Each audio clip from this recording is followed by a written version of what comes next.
Okay, lesson 35 on the resurrection of Lazarus, and we're in John 11, verses 1 through 54. We always start with Acts 17:11 in that the Bereans received the word with all eagerness, examining the scriptures daily to see if these things were so. We've got a specific example where Acts 17:11 is really paramount in our studies and our journey as disciples that we'll look at a little bit later. So our topics, there is a lot going on in this chapter. We'll start out with a little bit on the geography of Bethany and its proximity to Jerusalem. Then there's a question of why Jesus delayed. So he gets word that Lazarus is sick and that he waits 2 days. So what's going on there? Some interesting background on Thomas and Martha that kind of fly in the face of how they are traditionally viewed throughout the church. So we'll look at that. Next question is, why did Jesus weep? He knew he was going to resurrect Lazarus, and yet he wept. And the short answer is that's his humanity, but let's look at some other things that might be going on there. And then his famous statement, I am the resurrection and the life, very powerful words there, rightly so. And then we'll conclude with looking at Caiaphas's prophecy, and then a little bit on the background of Ephraim, because that's where the story concludes with Jesus and the disciples retreating a bit to the northeast and into Ephraim. So I think a reasonable question we'll want to keep in mind as we work through the story is Jesus raised other people from the dead, and back in the Old Testament, Elijah and Elisha raised people from the dead. So what is it about this story and the raising Lazarus that makes it so uniquely powerful and endearing? So just kind of keep that in mind as we read through it. So John 11 has us in Bethany, which is a couple miles outside of Jerusalem. Bethany, as we probably realize, is not an uncommon town name. We previously read of a Bethany that is beyond the Jordan, and that's where John the Baptist was baptizing. But this one here is a different Bethany, right around box 5 there, right by Jerusalem. To reach Bethany, Jesus would have ascended up the ascent of Adumim, and that's the road that connects Jericho to Jerusalem. And you can see around box 9 is where Jericho is, and there's a pass that we've shown pictures of previously. It's a very steep climb, 2,500 to 3,000 feet, then about 15 miles. So very, very taxing journey there, and very dangerous too. This is where the Good Samaritan story takes place, is in this region here. So the Sadducees controlled the Jerusalem temple system, and we've talked about that they vehemently denied any kind of life after death or resurrection. So Schlegel writes in his atlas, the last straw for the Sadducees was a man raised from the dead on the outskirts of Jerusalem, and that's the story here. There were also some Pharisees who, for different reasons, wanted Jesus put down, and we'll see all this kind of coming to a head at the end of the story. And even though Pharisees believed in the resurrection, they were opposed to Jesus for power reasons. And this gives an occasion for the old adage, "The enemy of my enemy is my friend," and that's where we see the Sadducees and the Pharisees coming into alignment.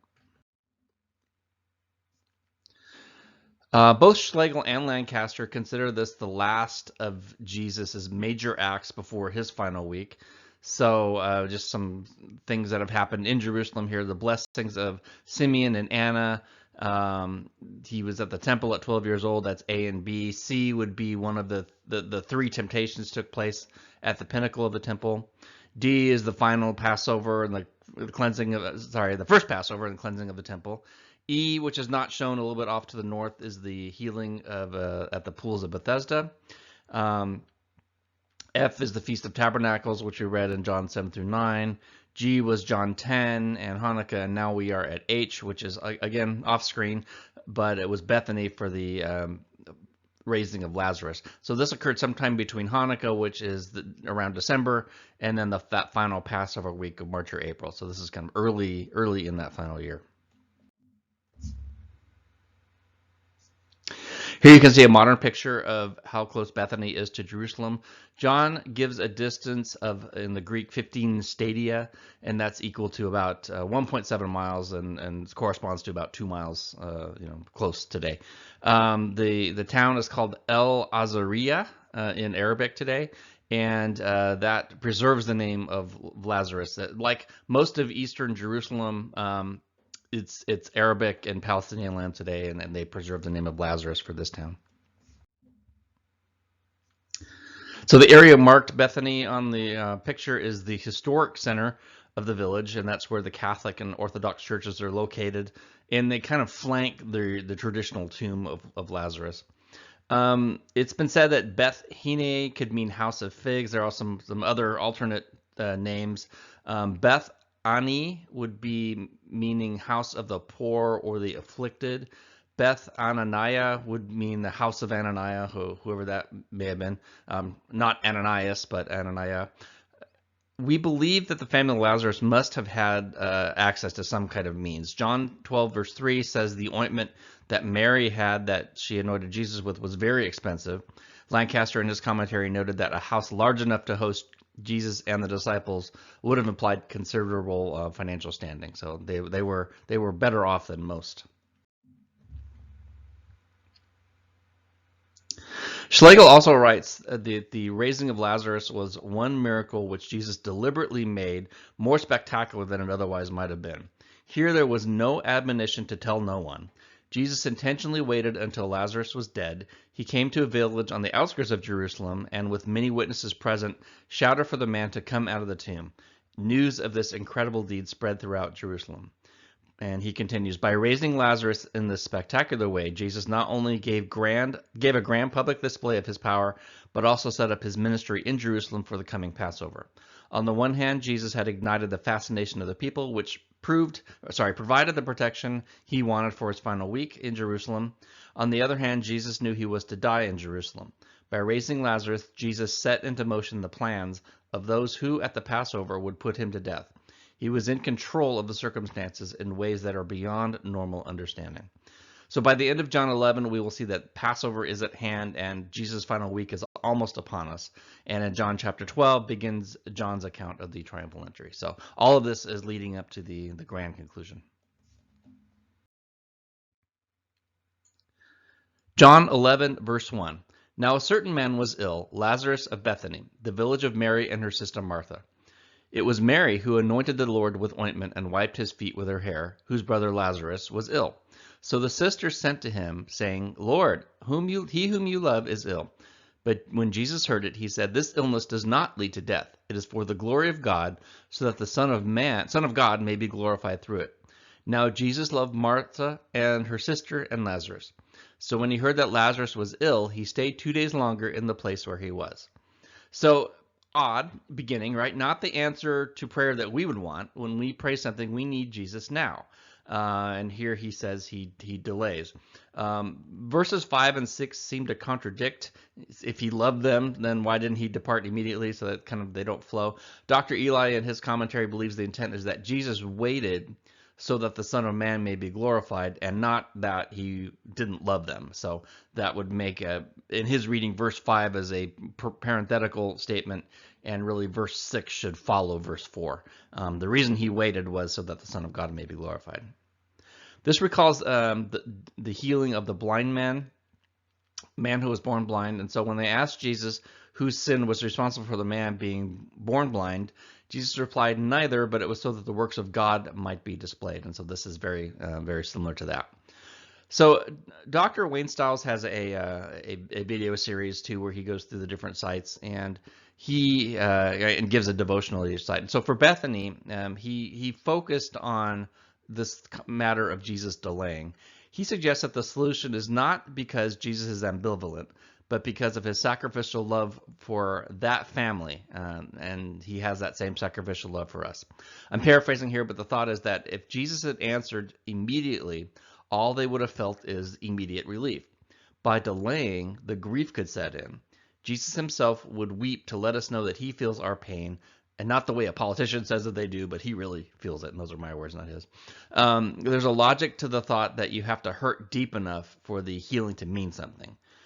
So the more severe the pain, the greater the miracle and the greater the testimony. So Stiles says he concludes, he walks with us and weeps with us along the painful road that leads to death, but then also to resurrection. And I thought that was really neat. So if we look at this map again, from box 5 to box 4 would have been the approximate route the messengers would have taken, and then Jesus would have taken it in reverse. So it's about a day's journey, a little over 20 miles. And of course, going out from Jerusalem, you're heading downhill, so maybe a little bit faster, would have taken a little bit longer coming back uphill. So Jesus makes the statement that Lazarus had an illness that does not lead to death. That's interesting because Lazarus had in fact died. But in a larger sense, Jesus was correct in that the story didn't end in death, and that's the great news here. In verse 2, Jesus makes a comment, or John makes a comment about Mary's anointing Jesus' feet. That's interesting because that hasn't happened yet. We won't see that until chapter 12. But the fact that he mentions it here leads to speculation that the story must have been widely circulated, so he could assume that the readers were familiar with it, and that the story of Mary anointing Jesus' feet with the perfume. There are several Marys in the story of Jesus, so Miriam was a very popular Hebrew name going all the way back to the time of Moses. And so John was probably clarifying here that it was that Mary as opposed to Mary Magdalene or Jesus' mother or some other Mary.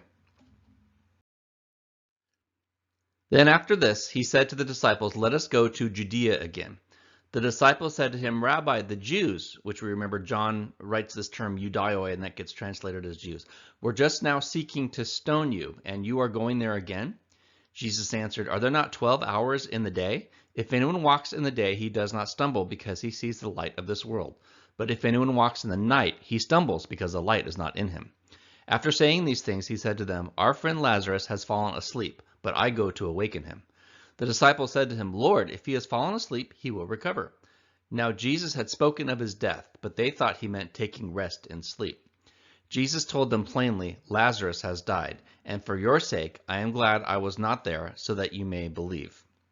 But let us go to him." So he has fallen asleep comes from the Greek word koimeo, and you can hear our word coma. So there it's unmistakably in the Greek that he was not just taking a nap, but had in fact was in a serious medical predicament. But we have to assume Jesus wasn't speaking Greek, and in the Hebraic mindset, sleep was a common metaphor for death. So it could have meant either literal sleep or final death. We read in the Old Testament that so-and-so slept with his fathers, and so that kind of permanency there. So it looks like the disciples took him literally, and then Jesus had to clarify it. 12 hours of the day equals 12 hours of daylight. There's interesting here, their way of recounting time was not fixed like ours is. So we always have 60 minutes for every hour. But what they did was they took the amount of daylight and then divided by 12. And so they always had 12 hours in a day. So if a 60-minute hour would happen, around the spring and autumn equinoxes, where the amount of daylight and nighttime are identical closely. But then in the summer, maybe an hour would be more like 75 minutes. And in the winter, when daylight was shorter, an hour would be 45 minutes. So in any case, you always had 12 hours of daylight and 12 hours of night. And I just think that's interesting. So of course, John has a theme of light versus darkness, and he continues that here. So a trip to Israel, you realize how rocky the soil is, and so I guess if you wanted to stone someone, there'd be a ready source for your weapon of choice there. Again, we commented on Judaioi. It can't mean all Jewish people, because that is ridiculous to think that all Jewish people wanted to stone Jesus. So clearly, John uses that term very broadly, and I always point that out because we're just always taught that Jews equal bad in John's gospel, and that's not necessarily true. But there are subsets; some are bad, some are good, and that kind of thing. So just kind of keep that in mind. Apparently, some of the disciples didn't quite believe the mission was worth the risk. So we're reminded that before they said, "Herod seeks you." So they weren't exactly free from danger in Perea, because Herod Antipas was looking for Jesus too. But clearly, the temple establishment, were threatening and a force to be reckoned with. So Jesus said on other occasions, and what's coming to mind is John 8, verse 12, "Walk while there is still light," meaning they still have his earthly company, but darkness is coming soon. He is the light of the world, and then John chapter 8, 12 says, then that walk in me shall have the light of life. So basically those who were walking with him had nothing to fear on this trip to Judea. Darkness, meaning his suffering, had not yet arrived, but it was coming. It was on the way. So Thomas, called the twin, said to his fellow disciples, "Let us go also, so that we may die with him." Now when Jesus came, he found that Lazarus had already been in the tomb 4 days. Bethany was near Jerusalem, about 2 miles off, and many of the Judaioi had come to Martha and Mary to console them concerning their brother. So when Martha heard that Jesus was coming, she went and met him, but Mary remained seated in the house. Martha said to Jesus, "Lord, if you had been here, my brother would not have died. But even now I know that whatever you ask from God, God will give you." Jesus said to her, "Your brother will rise again." Martha said to him, "I know that he will rise again in the resurrection on the last day." Jesus said to her, "I am the resurrection and the life. Whoever believes in me, though he die, yet shall he live. And everyone who lives and believes in me shall never die. Do you believe this?" She said to him, "Yes, Lord. I believe that you are the Christ, the Son of God, who is coming into the world." So a note on verse 20, it says Mary remained seated. This may or may not mean that she was just passively waiting, but there is a Jewish practice that's called sitting Shiva, and Shiva is the word for 7. So it's a custom of sitting in mourning for 7 days while friends and more distant relatives came. They would pray and pay their respects and that kind of thing. So that's probably what Mary was doing here. So I found verse 16 about Thomas to be extremely interesting. So you have to indulge me while I go on this little rabbit trail, because as I explored it, I found some very interesting things in the commentary. So this is of course, the same Thomas who later in John, he becomes known as Doubting Thomas. Thomas was not with the other disciples, and then he didn't believe the report of resurrection. And he says, I must put my finger in his side and touch his wounds, and then I'll believe. And so the statue to this day, which is in Rome, depicts him with an outstretched finger, touching the wounds. So when I first read this about basically Thomas was ready to go to the mat and die with Jesus. That was my instinct. He's not doubting here. Jesus had told him, you have to be prepared to take up your cross. And so Thomas was ready to die by Jesus' side if necessary, right? Go in and whatever comes. So typically what I do in these studies is I make my own notes, and then I begin consulting commentaries. And on this verse, once I started checking the commentaries, I was actually stunned at what I found. The commentaries were all over the place, polar opposites. And I think there's a lesson in there for each of us, which is why I'm kind of going down this little diversion here.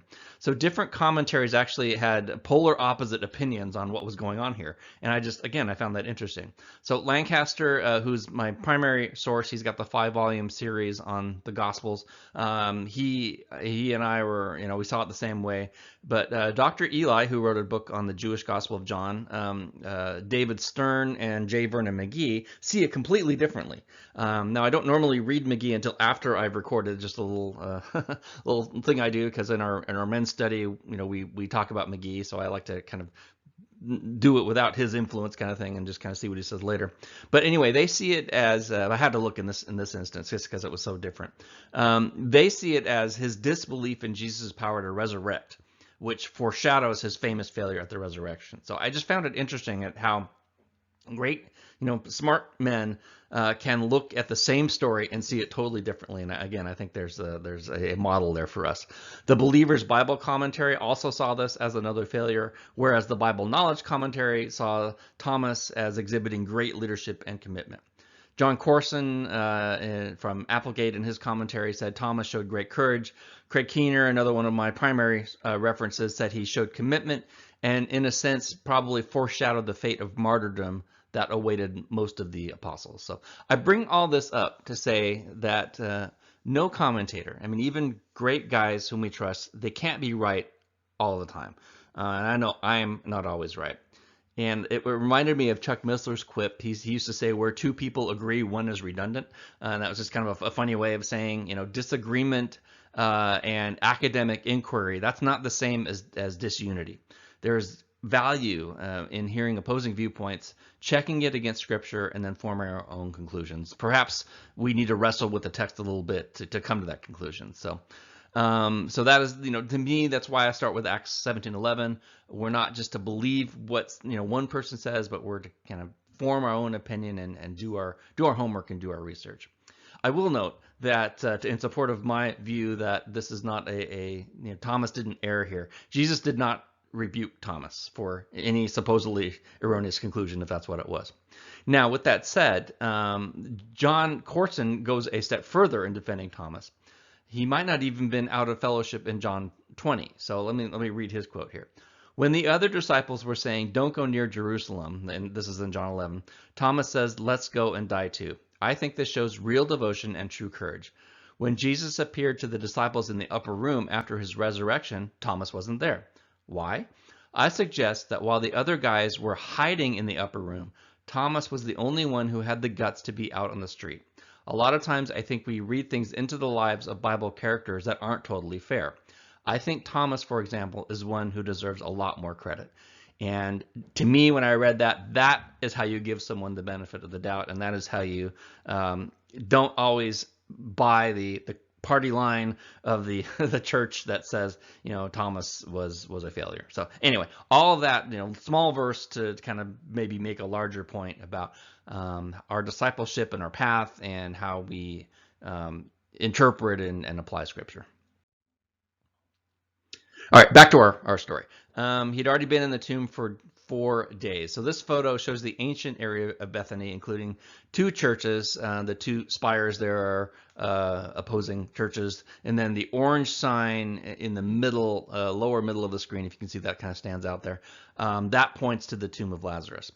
So we don't know for sure that this is the tomb, but it's fairly likely that the tomb was located somewhere in this area. So the church in the foreground would be Greek Orthodox, and the church in the center with the spire, it would be the Catholic Church of Lazarus. The 4 days is interesting. There's an extra biblical tradition in Jerusalem that still exists today that says the soul does not immediately depart a dead body, but will hover for 3 days, during which time resurrection is possible. But after 4 days, resurrection was impossible. So perhaps, and that's one reason, I emphasize perhaps this was one reason stayed for 2 extra days. He wanted to really drive this home that a resurrection on the 4th day was undeniably a work of God. Now, I'm not saying I agree with that, the spirit hovers because, Jesus says absent from the body, present is, Paul says absent from the body is to be present with the Lord. But, likely this was a way of, they didn't have the medical advances that we do today, and people in a coma or people who are even, clinically pronounced dead, they pop back sometimes. So that would just never occur after 3 days. So that's why it's here. An actor might say that Jesus perfected his timing for maximum effect. He definitely did that too. I'm hedging because we have no scriptural or historical evidence for this, but several commentaries have picked up on this 4-day legend. So I thought I'd bring it forward here. So there's a lot of just interesting small tidbits here. So you see, if you look back on the passage, the Judaioi, obviously whichever segment John had in mind, had tremendous respect and affection for Lazarus. So not all bad guys, and that's just my point there. Dr. Eli stated, Jesus is about to resurrect a respected member of the Jerusalem religious society in plain view of members of the Judaioi system. So there's truly a lot going on in this chapter. And then an interesting tidbit about Martha, almost similar to Thomas. We know Martha as the one who got grumpy and indignant that she was working while her sister was, lazily soaking in Jesus's words here. Whereas this episode shows her as the one taking initiative and running out to meet Jesus while Martha stayed and sat. So her propensity for action here, I think, is a good thing. Stern wrote, Martha, who evidently digested Jesus' counsel in Luke 10, was now the one willing to set custom aside and leave the house in order to go meet Jesus. So she knew exactly where and when to meet him. I think that's interesting. And then her faith here is rewarded. So she's definitely mixing faith with fear and realism. She says, I know you can, but will you, kind of thing. And that's kind of as it often is with us, there's room for doubt along with faith. But Martha's underlying faith was not shaken. And so conversely, the promise of future hope does not remove present pain either. So now, next, we have to look at the blessing that was exclusively hers because she took the initiative to meet Jesus and not wait for him to come to the house. So I see some parallels here in this exchange between Martha and Jesus, parallels with the Samaritan woman. Samaritan woman was kind of keeping her what she understood maybe incomplete, and then Jesus rewarded that seeking. He does the same here with Martha. So the Samaritan woman said that Messiah will come. I know that at some point Messiah will come and teach us all things at some time in the future. Martha says that she knows Lazarus will rise again at some time in the future resurrection. And then Jesus says to Martha the similar things that he said to the Samaritan woman. So he told the Samaritan woman, I am he. I am that Messiah that you're waiting for in 426. He tells Martha, I am the resurrection and the life. The Messiah is here and the resurrection is here. It's important to note that the resurrection is not something Jesus does. It is who he is. The life is who he is. So one of Jesus' most famous quotes here was actually given privately to Martha, and I think that's significant there. Her proclamation in verse 27 is, in my mind, no less magnificent than Peter's proclamation at Caesarea Philippi. And yet, kind of like Thomas, she doesn't get the credit that maybe she deserves. Eternal life isn't something coming down the road. It is something we enter into immediately. He did not ask Martha to believe if her brother was coming back to life. He asked her, she believed that he was the Messiah, that he's the Son of God, and he's the promised Messiah who comes into the world. So very, very deep things happening here. We've talked previously that one of John's purposes in writings was to authenticate Jesus and show Jesus in contrast versus the evil shepherds who are usurping authority and deceiving the faithful. So John records 7 of these authenticating signs, and then the resurrection of Lazarus is the final sign that we see before his own resurrection. And so we can see water to wine, healing at Capernaum, healing at Bethesda, feeding of the multitude, and then healing of the blind man. Lancaster and others noted that each sign became increasingly visible. So the water to wine was a very private miracle, and then of course the resurrection of the Messiah is an event that changed the course of human history. When she had said this, she went and called her sister Mary, saying in private, the teacher is here and is calling for you. And when she heard it, she rose quickly and went to him. So Mary sprung into action here. Now Jesus had not yet come into the village, but was still in the place where Martha had met him. When the Judaioi who were with her in the house, consoling her, saw Mary rise quickly and go out, they followed her, supposing that she was going to the tomb to weep there. Now when Mary came to where Jesus was and saw him, she fell at his feet, saying to him, Lord, if you had been here, my brother would not have died. When Jesus saw her weeping, and the Judaioi who had come with her also weeping, he was deeply moved in his spirit and greatly troubled. And he said, Where have you laid him? They said to him, Lord, come and see. Jesus wept. So the Judaioi said, See how he loved him. So again, perhaps not what we would expect. Martha departs to fetch Mary, and we might have expected Jesus to go with her, but Jesus stays where he is. So there's a sense that he waits until he is invited. So have that for politeness. So Jesus is perfect in his behavior, right down to the tiniest details of behavior and decorum. And the thought is he also won't visit you in your house unless he's invited in. So notice how, again, that there's nothing negative said in reference to these, whoever this group of Judaioi is. These are not negative people. There will be negative Judaioi towards the end of the passage, but just need to keep in mind that when John says the Jews, it's just about as precise as saying Americans and then drawing conclusions on all Americans based on the actions of some Americans. So we just can't paint with too broad a brush. Dr. Eli notes, here we see Jesus' connection with the Judaioi as never before in this gospel, and a possible connection with John 1 verse 11, where it says he came unto his own. So verse 33 says, when Jesus saw Mary and the Judaioi grieving, Jesus was deeply moved. So he moved to the point of weeping. So the question we asked in the beginning is why was Jesus weeping? He knew what was going to happen. So what made him so distraught here? We may have a naive view of death because we believe in the promise of the resurrection, which is great. And to be absent from the body is to be present with the Lord. That's a very powerful passage.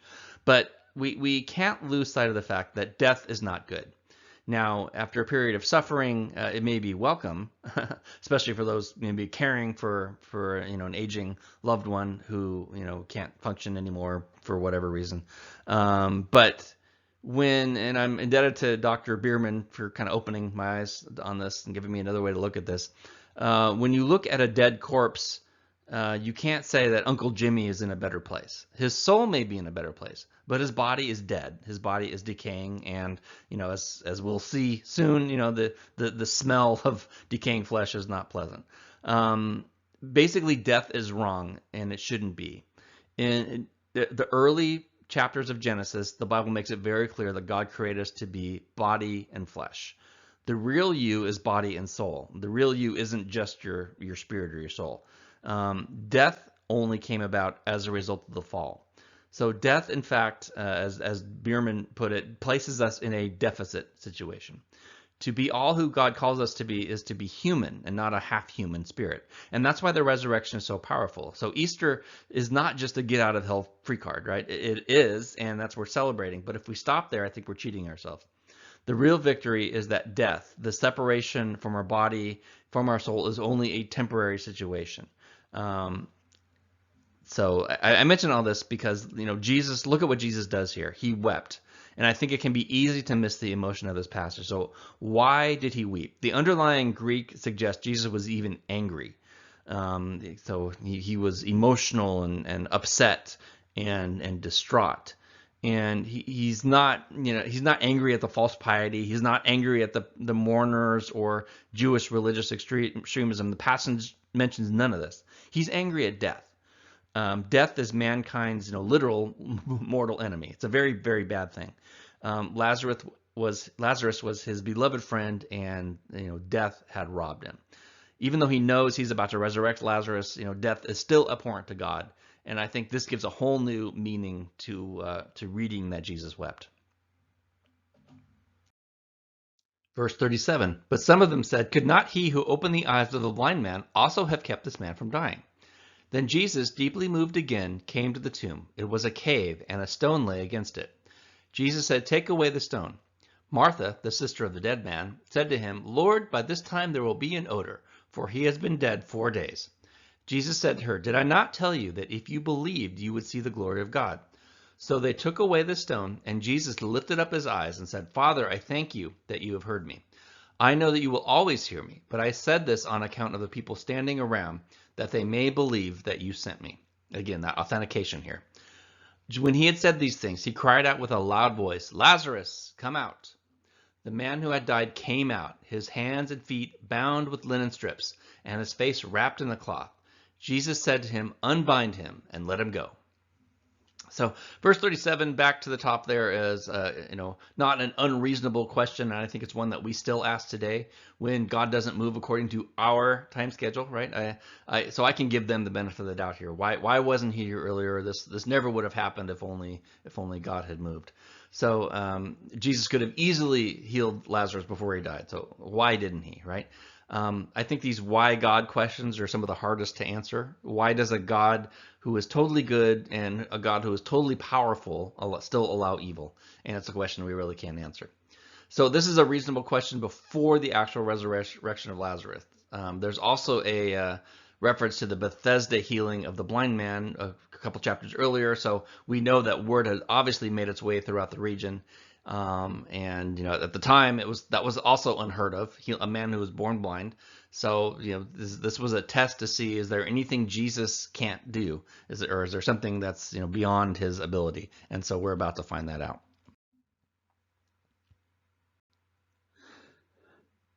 Verse 38 says, Jesus, deeply moved again, came to the tomb. It was a cave, and a stone lay against it. So you almost get the sense that he's having a tough time holding it together. Again, the sense is, to the point of his emotionally distraught, I think maybe the sense here. So he is 100% God and also 100% man. And if nothing else, this serves to show us that he knows our pain. So here's a close-up of the modern tomb entrance. You see the orange sign up close. Basically, the passage of time, there was a mosque built over it. It was heavily reconstructed in the Crusader era, And then the present entrance was cut by the Franciscans in the 16th century. And they're the ones you'll see in a couple of pictures, this descent, a lot of steps. So those are built by the Franciscans. So not quite the what the tomb looked like back in the day, but fairly close. Note that this was not a rolling stone tomb. Jesus tells them to take up the stone, not roll it away. So here's a picture of that tunnel. It says after 4 days, there'll be an odor. Another passage says, Lord, by this time the body has decayed. It is just really hard to improve on the King James, which says, Lord, he stinketh. So kind of find that humorous. Jesus, and as I mentioned earlier, Jesus and Elijah and Elisha raised others from the dead. So what's the deal with this one? Why is this one bigger and better? So the distinction is that Lazarus was 4 days, right? The other raisings could have been minutes or maybe at most hours after the person died. But nowhere in history is there another instance of anyone being medically dead to the point where there would be an odor and yet still physically resurrected. So Stern says Jesus has physically brought back to life a 4 days old, cold, stinking corpse. And I had a pastor in college who would say, Jesus did the same with you. So Lazarus, upon hearing the words, raises and he comes out. So the question is, why did Jesus have a loud voice? And so when we look at these pictures, even though a lot of it's more modern construction, the tomb might have extended quite deep and long into the earth and down. So that's why Jesus shouted. Also, Jesus didn't go into the tomb, so make note of that. He wouldn't have gone in. Purity requirements, anyone who came near a corpse, touched a corpse, would have been unclean, so Jesus avoids that. Also, the burial cloth that he comes out with is entirely consistent with more recent archaeological discoveries, so that's kind of neat. It's everything's in the Bible is reliable and consistent, and that's kind of cool. I think in a sense, so he comes out in his grave clothes, and this is possibly a shadow that Lazarus's resurrection is incomplete. And we can say this because when we look at Jesus' resurrection, he leaves his burial clothes behind.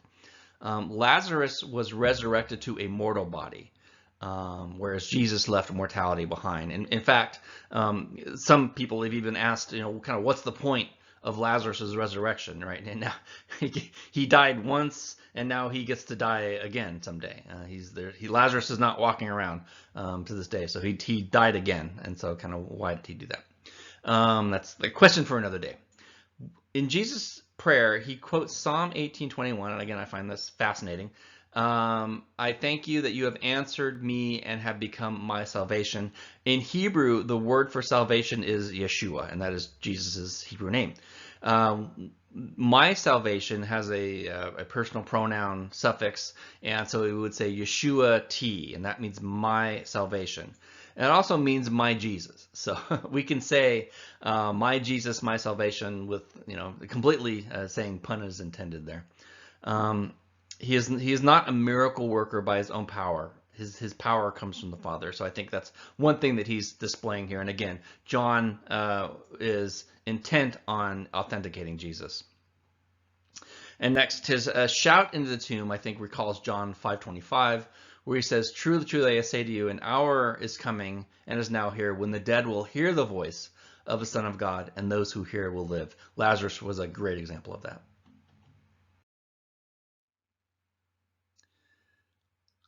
Many of the Judaioi, therefore, who had come with Mary and had seen what he did, believed in him. And again, key point there. Not all Judaioi were enemies there. But some of them went to the Pharisees and told them what Jesus had done. That sounds like tattling. Was it really? We'll look at that too. So the chief priests and Pharisees gathered the council and said, what are we to do? For this man performs many signs. If we let him go on like this, everyone will believe in him, and the Romans will come and take away both our place and our nation. So remember, the Pharisees were not united on Jesus. A lot of them believed, and a lot of them were opposed. And clearly, it's the same here with the Judaioi. We tend to interpret verse 46 as like they went and tattled to the leadership. That may be true, it may not be true. And but, or the conjunctions, are both the same words in Hebrew and Greek. And in fact, Greek has a primary word for and, which is kai, and then de, which is the word used here, is it usually meant as but it could also mean moreover. It could also mean and, it could mean so, those types of connecting phrases there. So I think verses 45 and 46 can take on a different complexion if we use a different conjunction. So the Pharisees believed in the resurrection, so perhaps this is exuberant Eudioi wanted to bring a report supporting their belief, thinking that it would be well received, right? So again, we talked about giving the benefit of the doubt, and I think unless we're given explicit instruction that we should interpret things positively or negatively, it doesn't hurt to look at them positively. I know it's hard. We're so used to viewing all Jews and all Pharisees as negatively that this can be hard to overcome. But let's just kind of leave room in our minds for different interpretations.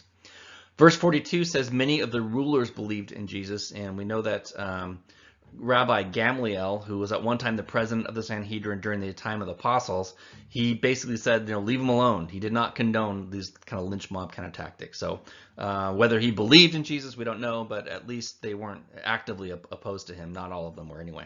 So whether the alternate view is correct, I'm not saying it is or isn't. I'm just saying keep an open mind. There's clearly a group of establishment types who did not receive the news positively, but saw it as a threat. And now they have a bigger problem, because the mounting claims that Jesus is who he said he is now include the power to resurrect the dead who have been dead 4 days. So, if you're trying to hold on to power, pragmatically, verse 48 is not entirely irrational, right? The Romans asked two things: pay your taxes, don't revolt. And yet the atmosphere was, becoming increasingly ripe for rebellion. And we'll actually see a statement in John 18 when Jesus is questioned by Annas during the trial, that he first questions about the disciples. So he is more concerned about the size and temperament of the disciples, more so than he is about Jesus' teaching. And I think that's kind of interesting there. Undeniably, there's this kind of deep state aspect going on here. People who have power are threatened when threatened with the loss of that power, right? So they often take extreme measures to hold on to that power. I think we're seeing that here. So what the religious leaders feared did indeed come to pass, though not for the reasons that they imagined. And this is Boland's notes here. The Romans took the sacred objects out of the temple and destroyed it, and this is in AD 70, after the 4 years of revolt, from 66 to 70.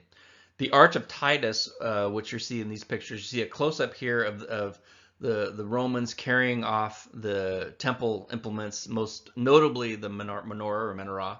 And then in leading there, you see two people in captive, Judea capta was another term for that. And then you can see the inset there has the complete arch.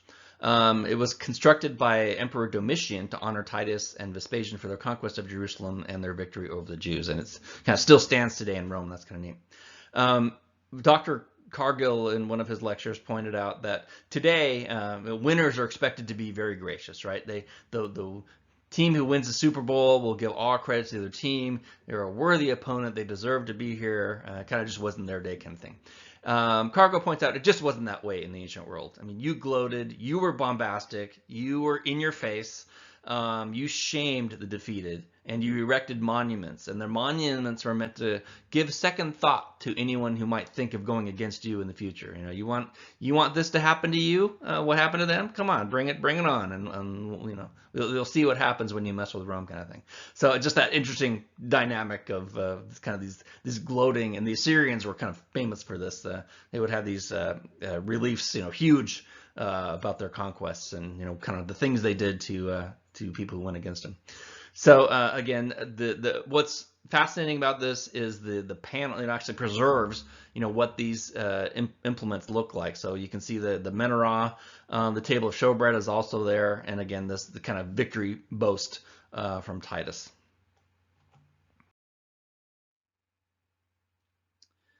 But one of them, Caiaphas, who was high priest that year, said to them, "You know nothing at all, nor do you understand that it is better for you that one man should die for the people, not that the whole nation should perish." He said this of his own accord, but being not of his own accord, but of being high priest that year, he prophesied that Jesus would die for the nation. and not for the nation only, but also to gather into one the children of God who were scattered abroad. So John's kind of reinterpreting his prophecy into kind of what actually happened. So from that day on, they, led by Caiaphas, made plans to put him to death. Jesus therefore no longer walked openly among the Judaioi, but again, here's a negative group of Judaioi, but from there went to the region near the wilderness to a town called Ephraim, and there stayed with the disciples. So John has the most to say against the temple establishment, clearly portraying Jesus as light and these guys as walking in darkness. So Caiaphas has no time for any rulers who might believe in Jesus, right? They were hemming and hawing, what are we going to do? And Caiaphas effectively says, we need to kill him before he gets us killed. His position depended on maintaining good relations with the Romans, and he wasn't about to let anything jeopardize that. Of course, when Caiaphas prophesied in verse 50, he meant Jesus should die instead of the people, whereas John reinterprets that to say Jesus will die on behalf of the people. So, out of the mouths of the ignorant, sometimes truth comes truth. John, it's interesting. He says later he was known to the high priest, or known by the high priest. It seems like he still held the office in high regard, even if it was held by a scoundrel. And there's some parallels there with our day today in certain high offices, but I'll let that go. So it says he departed from there into the region near the wilderness to a town called Ephraim. Since the religious leaders were actively seeking to kill Jesus, he withdrew. This is about 12 miles away, maybe to the northeast of Jerusalem. Maybe someone who was friendly on the Sanhedrin tipped him off, and so whatever, he kind of retreated there. So in view of his upcoming final week, John mentions that one of Jesus' purposes is to die for the nation, and also for the scattered children of God, to bring them together and make them one. And this is a clear reference to Ezekiel 37. And the word of the Lord came to me, this is Ezekiel 37:15, Son of man, and that's his name for Ezekiel, take a stick and write on it for Judah and the people of Israel associated with him. Then take another stick and write on it for Joseph, the stick of Ephraim, and all the house of Israel associated with him. So remember, there was two different factions in that day. There was the northern kingdom, which was Israel, and the southern kingdom, which was Judah. And join them to one another into one stick, that they may become one in your hand. And when your people say to you, will you not tell us what you mean by these? Say to them, thus says the Lord God, behold, I am about to take the stick of Joseph that is in the hand of Ephraim, and the tribes of Israel associated with him, and I will join it with the stick of Judah, and make them one stick, that they may be one in my hand. So I think it's true, Satan wants us divided, whereas God wants us united. And I think that's his desire for us too.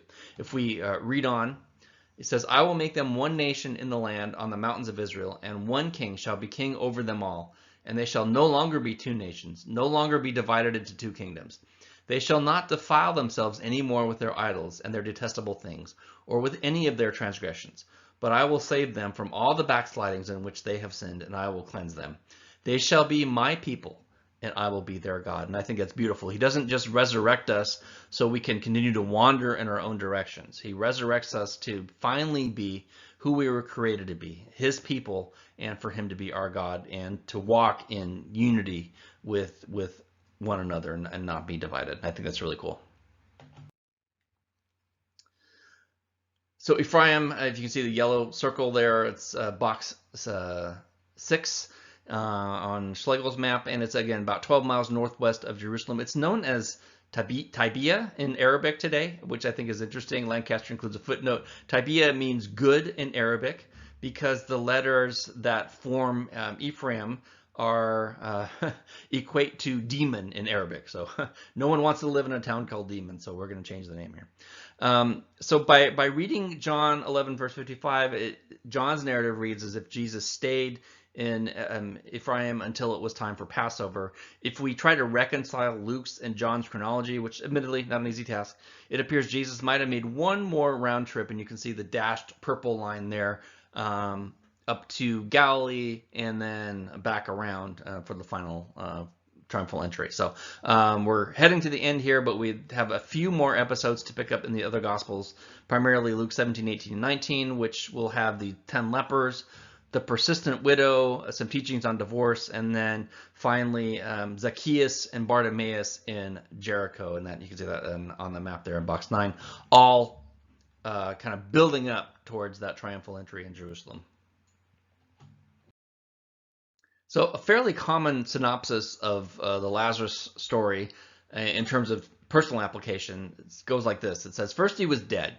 He was powerless and helpless without Jesus. He couldn't revive himself on his own power at all.